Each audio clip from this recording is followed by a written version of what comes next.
Well, hello, my delightful donuts. It's time once again to find out what's happening in Wonderland. And I'm getting excited because we're getting pretty close to the end, so I think it should be getting good. So, let's take a look at where we are now.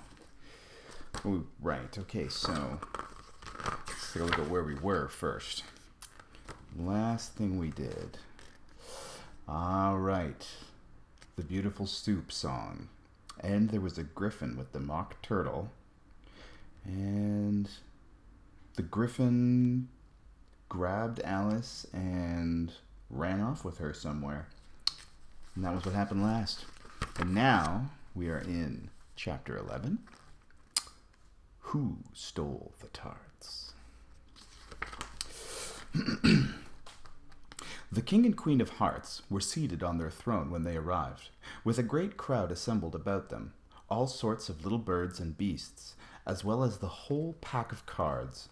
The knave was standing before them in chains, with a soldier on each side to guard him, and near the king was the white rabbit, with a trumpet in one hand and a scroll of parchment in the other. In the very middle of the court was a table with a large dish of tarts upon it. They looked so good that it made Alice quite hungry to look at them. I wish they'd get the trial done, she thought, and hand round the refreshments. But there seemed to be no chance of this, so she began looking at everything about her to pass away the time.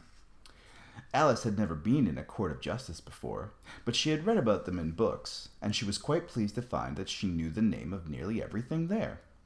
Well, there's the judge, she said to herself, because of his great wig. The judge, by the way, was the king, and as he wore his crown over the wig, look at the frontispiece if you want to know how he did it, he did not look at all comfortable, and it was certainly not becoming. And that's the jury box, thought Alice, and those 12 creatures, she was obliged to say creatures, you see, because some of them were animals and some were birds. I suppose they are the jurors. She said this last word 2 or 3 times over to herself, being rather proud of it, for she thought, and rightly too, that very few little girls of her age knew the meaning of it at all. However, jurymen would have done just as well. The 12 jurors were all writing very busily on slates. "What are they doing?" Alice whispered to the griffin. "They can't have anything to put down yet, before the trial's begun." "They're putting down their names," said the griffin, whispered in reply, "for fear they should forget them before the end of the trial." "Stupid things," Alice began in loud, indignant voice, before she stopped herself hastily, for the white rabbit cried out, "Silence in the court!" And the king put on his spectacles and looked anxiously around to make out who was talking. Alice could see, as well as if she were looking over their shoulders, that all the jurors were writing down stupid things on their slates, and she could even make out that one of them didn't know how to spell stupid, and that he had to ask his neighbor to tell him. A nice muddle those slates will be before the trial's over, thought Alice. One of the jurors had a pencil that squeaked. This, of course, Alice could not stand, and she went round the court and got behind him, and very soon found an opportunity of taking it away. She did it so quickly that the poor little juror, it was Bill, the lizard, could not make out at all what had become of it. So, after hunting all about for it, he was obliged to write with one finger for the rest of the day, and this was of very little use, as it left no mark. "Herald, read the accusation," said the king. On this, the white rabbit blew 3 blasts on the trumpet, and then unrolled the parchment scroll, and read as follows. "The Queen of Hearts, she made some tarts, all on a summer day. The knave of hearts, he stole those tarts, and took them quite away."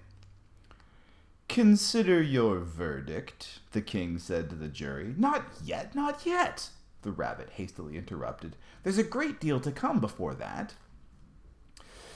"Call the first witness," said the king, and the white rabbit blew 3 blasts on the trumpet and called out, "First witness!" The first witness was the hatter. He came in with a teacup in one hand and a big piece of bread and butter in the other. "I beg your pardon, your majesty," he began, "for bringing these in, but I hadn't quite finished my tea when I was sent for." "You ought to have finished," said the king. "When did you begin?" The Hatter looked at the March Hare, who had followed him into the court arm in arm with the Dormouse. 14th of March, I think it was," he said. 15th, said the March Hare. 16th, added the Dormouse. "Write that down," the king said to the jury, and the jury eagerly wrote down all 3 dates on their slates, and added them up, and reduced the answer to shillings and pence. "Take off your hat," the king said to the Hatter. "It isn't mine," said the Hatter. "Stolen!" cried the king, turning to the jury, who instantly made a memorandum of the fact. "I keep them to sell," the Hatter added as an explanation. "I've none of my own. I'm a Hatter." Here the queen put on her spectacles and began staring hard at the Hatter, who turned pale and fidgeted. "Give your evidence," said the king, "and don't be nervous or I'll have you executed on the spot." This did not seem to encourage the witness at all. He kept shifting from one foot to the other, looking uneasily at the queen, and in his confusion he bit a large piece of his teacup instead of his bread and butter. Just at this moment Alice felt a very cautious sensation, which puzzled her a good deal until she made out what it was. She was beginning to grow larger again. And she thought at first she would get up and leave the court, but on second thoughts she decided to remain where she was as long as there was room for her. "I wish you wouldn't squeeze so," said the Dormouse, who was sitting next to her. "I can hardly breathe." "I can't help it," said Alice very meekly. "I'm growing." "You've got no right to grow here," said the Dormouse. "Don't talk nonsense," said the Alice more boldly. "You know you're growing too." "Yes, but I grow at a reasonable pace," said the Dormouse, "not in that ridiculous fashion." And he got up and very sulkily crossed over to the other side of the court. All this time the queen had never left off staring at the Hatter, and, just as the Dormouse crossed the court, she said to one of the officers of the court, "Bring me the list of singers in the last concert," on which the wretched Hatter trembled, so he shook both his shoes off. "Give your evidence," the king repeated angrily, "or I'll have you executed, whether you're nervous or not." "I'm a poor man, your majesty," the Hatter began in a trembling voice, "and I hadn't but just begun my tea, not above a week or so, and what with the bread and butter getting so thin, and the twinkling of the tea—" "The twinkling of the what?" said the king. "It began with the tea," the Hatter explained. "Of course twinkling begins with a T," said the king sharply. "Do you take me for a dunce? Go on." "I'm a poor man," the Hatter went on, "and most things twinkled after that. Only the March Hare said—" "I didn't," said the March Hare, interrupting in a great hurry. "You did," said the Hatter. "I deny it," said the March Hare. "He denies it," said the king. "Leave out that part." "Well, at any rate," the Dormouse said. The Hatter went on looking nervously around to see if he would deny it too, but the Dormouse denied nothing, being fast asleep. "After that," continued the Hatter, "I cut some more bread and butter." "But what did the Dormouse say?" one of the jury asked. "That I can't remember," said the Hatter. "You must remember," remarked the king, "or I'll have you executed." The miserable Hatter dropped his teacup and bread and butter and went down on one knee. "I'm a poor man, your majesty," he began. "You're a very poor speaker," said the king. Here one of the guinea pigs cheered, and was immediately suppressed by the officers of the court.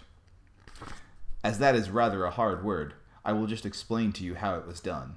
They had a large canvas bag, which tied up at the mouth with strings. Into this they slipped the guinea pig, head first, and then sat upon it. "I'm glad I've seen that done," thought Alice. "I've so often read in the newspapers at the end of trials there was some attempt at applause which was immediately suppressed by the officers of the court, and I never knew what it meant until now." "If that's all you know about it, you may stand down," continued the king. I can go no lower, said the Hatter. I'm on the floor as it is. Then you may sit down, the king replied.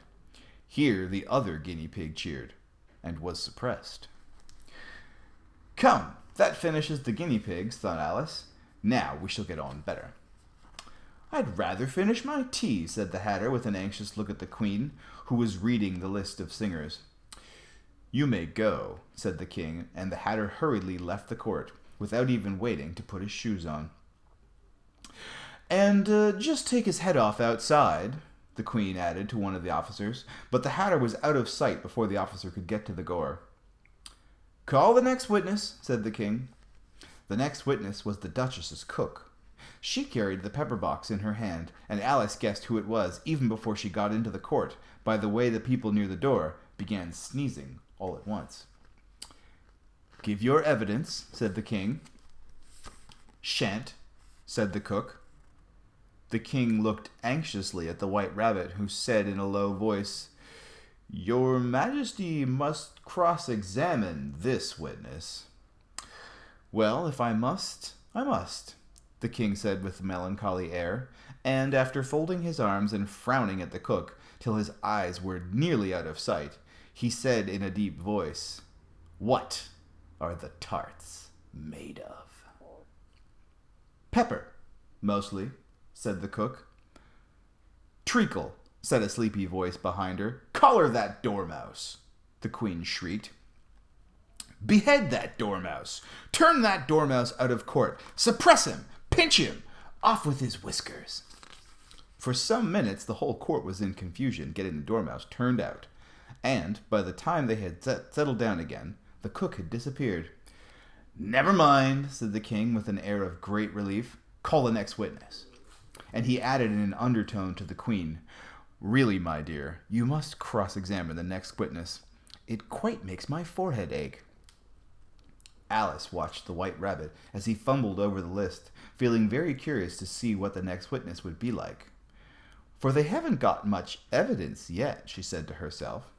Imagine her surprise when the White Rabbit read out at the top of his shrill little voice the name Alice. And that is the end of chapter 11. So next time, we will find out what happens when Alice has to testify about who stole the tarts. Okay. That's the end of that. Time for bed. Get some sleep, my delicious donuts, and I will see you next time. Bye.